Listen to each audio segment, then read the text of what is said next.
പ്രിയമുള്ള സഹോദരങ്ങളെ, നമ്മുടെ മുന്നിൽ വന്ന് കൈനീട്ടുന്ന ആളുകളെ നമ്മൾ ഒരിക്കലും അവരെ മോശപ്പെട്ട് കാണിച്ചു പോകരുത്. നമ്മുടെ കയ്യിൽ എന്താണോ ഉള്ളത് അവരെ പൊരുത്തം പിടിപ്പിച്ച് വിടണം. അങ്ങനെ വിട്ടാൽ അല്ലാഹു സുബ്ഹാനഹു വ തആല നമ്മുടെ സമ്പത്തിൽ ബറക്കത്ത് നൽകുന്നതാണ്. മലക്കുകളുടെ പ്രാർത്ഥനയും നമുക്ക് ലഭിക്കുന്നതാണ്. അല്ലാഹു സുബ്ഹാനഹു വ തആല നമ്മുടെ സമ്പത്തിനെ വർദ്ധിപ്പിച്ച് നൽകുമാറാകട്ടെ. മഹാനാകുന്നതായ റസൂലുള്ളാഹി സ്വല്ലല്ലാഹു അലൈഹി വസല്ലം തങ്ങൾ ഒരു ദിവസം മദീനയിൽ ഇരിക്കുമ്പോൾ അവിടുന്ന് ജിബ്രീൽ അലൈഹിസ്സലാത്തു വസ്സലാമായിട്ട് സംഭാഷണം നടത്തിക്കൊണ്ടിരിക്കുമ്പോൾ ഒരു സ്വഹാബി വര്യൻ കടന്നു പോകുന്നുണ്ട്. ആ സ്വഹാബി വര്യനെ പറ്റിയിട്ട് ജിബ്രീൽ അലൈഹിസ്സലാത്തു വസ്സലാം പറയുന്നു, നബിയേ, ആ കടന്നു പോകുന്ന ചെറുപ്പക്കാരനാരെന്നറിയോ റസൂലേ? അതെന്റെ അബൂദറല്ലേ നബിയേ. ഹബീബായ തങ്ങളോടതേ കടന്നു വന്ന ആ മനുഷ്യനെ പറ്റിയിട്ട്, സഹാബത്തിനെ പറ്റിയിട്ട് അല്ലാഹുവിന്റെ റസൂലിനോട് പറയുന്ന നബിയേ, അങ്ങയുടെ മജ്‌ലിസ് കടന്നു വന്ന മനുഷ്യനാരെന്നറിയോ? അത് അബൂദർറ. ഹബീബായ സല്ലല്ലാഹു അലൈഹി വസല്ലമ തങ്ങളെ മഹാനാകുന്നതായ ജിബ്രീൽ അലൈഹിസ്സലാത്തു വസ്സലാമിനോട് ചോദിച്ചു, ജിബ്രീലേ, എന്റെ അബൂദറിനെ അങ്ങക്ക് എങ്ങനെയാണ് അറിയുന്നത്? എന്റെ അബൂദർ പട്ടിണിയിലും പരിവട്ടത്തിലും കിടന്നുറങ്ങുന്നവനാ. മദീനയിലുള്ള ഒരു മനുഷ്യന് പോലും അബൂദറിനെ അറിയില്ല. അബൂദർ അത്രമാത്രം സമ്പത്തിന്റെ ഉടമയില്ല, അത്രമാത്രം കുടുംബത്തിന്റെ പാരമ്പര്യമുള്ളവനല്ല. എന്നിട്ടും എന്റെ മദീനയിലുള്ള മിക്ക ആളുകൾക്കും അറിയാത്ത മനുഷ്യനെ പറ്റിയിട്ട് അങ്ങ് എങ്ങനെയാണ് പഠിച്ചത്, എങ്ങനെയാണ് അറിയുക എന്ന് ചോദിക്കുമ്പോ ജിബ്രീൽ അലൈഹിസ്സലാത്തു വസ്സലാം പറയുന്ന നബിയേ, എന്റെ മാലാഖമാരുണ്ടല്ലോ, ഞാൻ നേതൃത്വം കൊടുക്കുന്ന മാലാഖമാര് മുഴുവന് അബൂദറിന് വേണ്ടി ദുആ ചെയ്യുന്നതാണ് നബിയേ.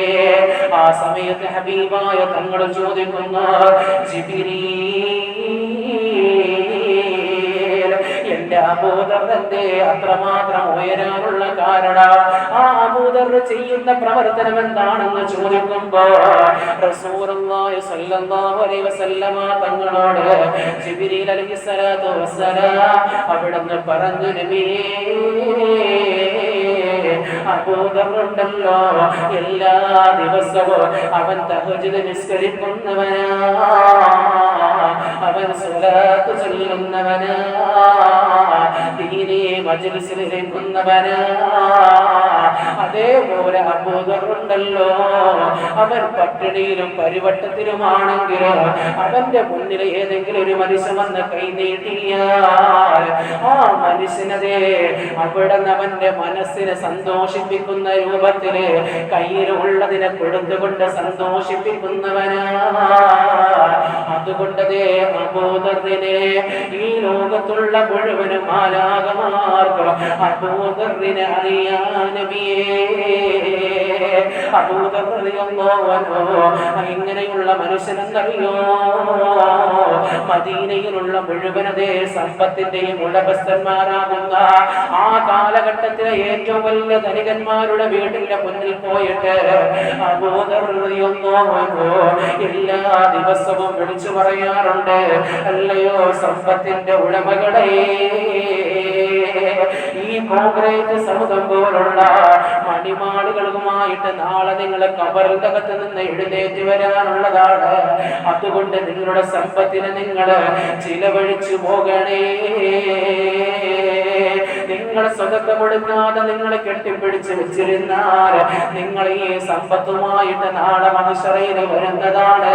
അത് നിങ്ങൾക്ക് താങ്ങാൻ കഴിയില്ല എന്ന് പറഞ്ഞുകൊണ്ട് അബൂദർ ഉസ്മാൻ തങ്ങൾ പോലും അടങ്ങുന്നതായ എല്ലാ സ്വഹാബത്തുൽ കിറാമിന്റെ വീടിന്റെ മുന്നിൽ പോയിട്ട് അബൂദർ അവിടുന്ന് വഴന്നു പറയുമാറുണ്ടായിരുന്നു എന്ന് താരീഖുൽ മദീന എന്ന് പറയുന്ന കിതാബിൽ കാണാം.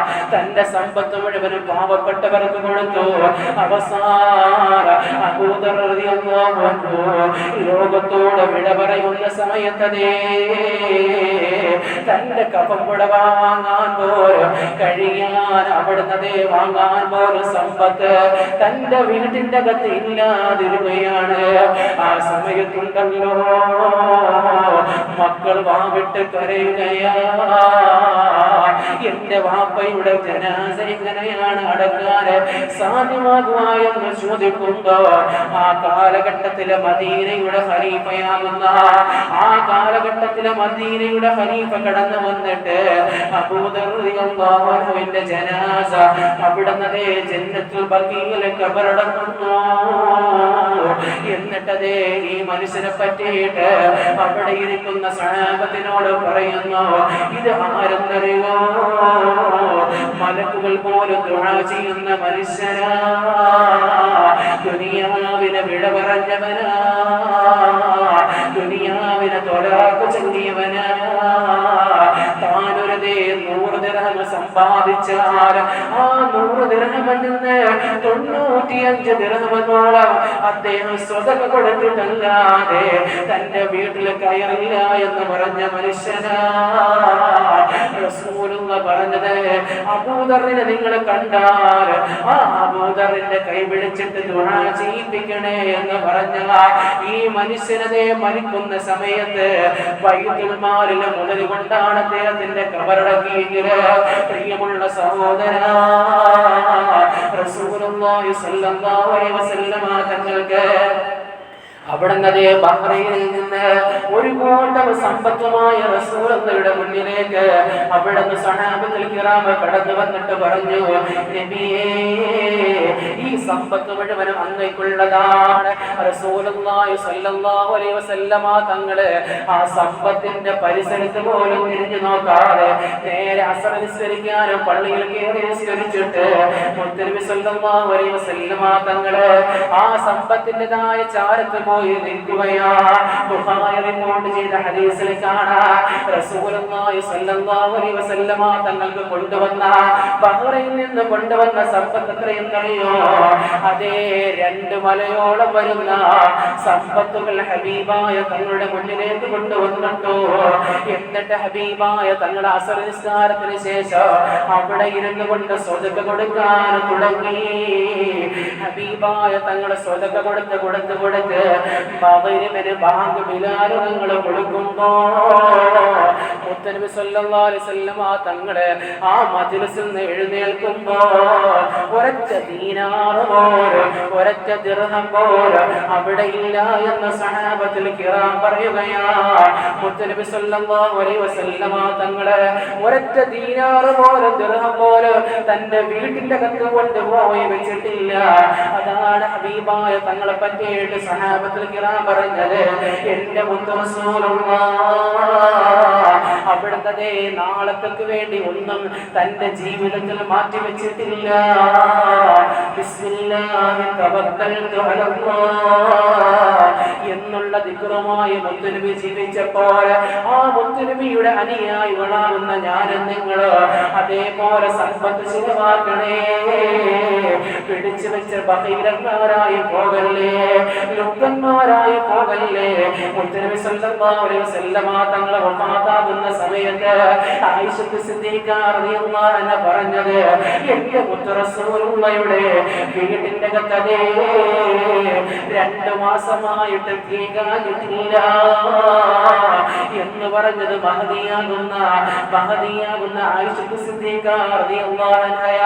പ്രിയമുള്ള സഹോദരങ്ങളെ, ചിന്തിച്ചു നോക്ക്, മഹദിയാകുന്ന ഖദീജ ബീബി റളിയല്ലാഹു അൻഹയുടെ സമ്പത്തിന്റെ ഉടമയായിരുന്നല്ലോ മുത്ത് റസൂലുള്ളാഹ്. 40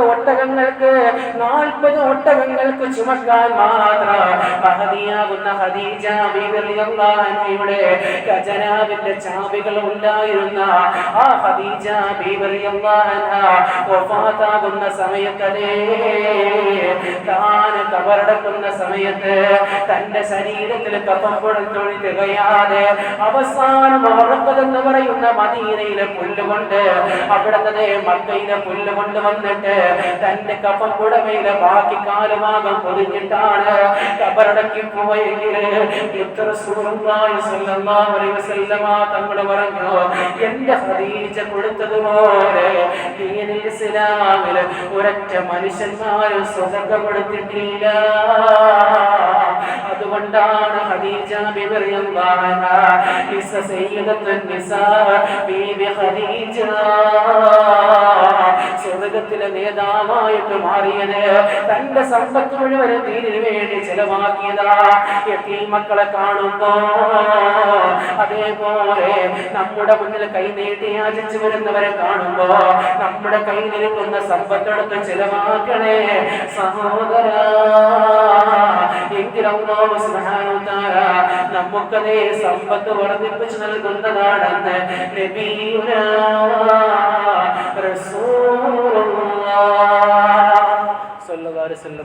അതുകൊണ്ട് ഇൻഷാ അല്ലാഹ് പ്രിയമുള്ള സഹോദരങ്ങളെ, നമ്മുടെ സമ്പത്തിൽ നിന്ന് ഒരു പകുതി ഭാഗം നമ്മളെടുത്ത് നമ്മുടെ പാവപ്പെട്ടവരാകുന്ന ആളുകൾ മുന്നിൽ കൈനീട്ടി വരുന്നവരെ, രോഗികളെ, അതേപോലെ തീമക്കളെ, പാവപ്പെട്ടവരെ, നമ്മുടെ മുന്നിൽ ആരൊക്കെയുണ്ടോ അവരുടെ മുന്നിൽ ഒരു നേരത്തെ ഭക്ഷണം കഴിക്കാൻ ഇല്ലാത്ത ആളുകളുണ്ടാകും.